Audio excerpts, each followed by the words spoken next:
I've never seen the leader of a Conservative party, certainly not Bob Stanfield, certainly not Joe Clark, lie. I choose the word deliberately, the way Mr. Harper has. How so? I saw him on television yesterday.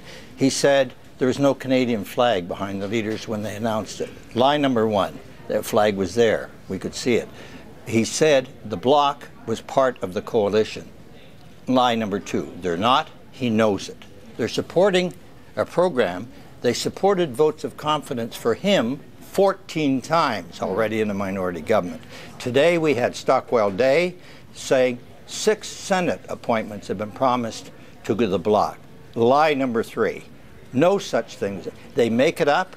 They're trying to turn a serious economic situation into a political crisis. And I have a Prime Minister who lies to the people of Canada and knows it. It's one thing to exaggerate.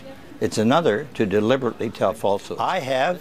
My predecessors had a sense of integrity, and I add right away, Bob Stanfield is a Conservative, Joe Clark as a Conservative had a sense of integrity. They wouldn't have either.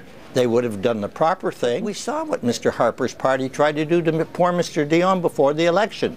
They lie. I repeat, they pay people to lie about other people and destroy things. And they're now trying to turn a serious economic situation first into a political crisis because they won't obey the rules. Next, they want to turn it into a national unity crisis by driving people in English Canada against Quebec.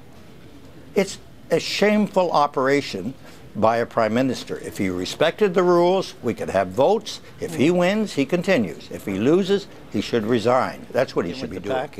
What this attempted to do was to say, here's something government can do. So there's something for the automotive sector, there's something for the forestry sector, there's an improvement in employment insurance benefits that all thousands of workers across Canada have been cut off for. We want to get that money out to them fast. There's a national housing program. Badly here, we're doing this in Toronto, badly needed in Toronto, virtually every city across the country. A massive housing program provides jobs, stimulates the economy, and homes. There are other elements of connected to the bankruptcy protection for workers and their pensions. All kinds of things in this package that are designed to benefit the people of Canada. And by the way, they're what other governments are doing. Mr. Obama is doing it. Not so-called socialist governments. Other countries are doing it, and we should be doing it. But we're doing what should be done to parliamentary democracy. In recent years, you've had all the parties, Bloc, Conservatives and Liberals, New Democrats, collaborating in many ways to produce some agenda. One hoped that Mr. Harper would have brought in, at this time of serious economic concern, an agenda that reached out to all parties. He didn't. But only 37%, voted for Mr. Harper's party, right? A lot less than the majority. And so the parliamentary system, it's not like a presidential system where you vote directly for the president. Right. We vote for parties.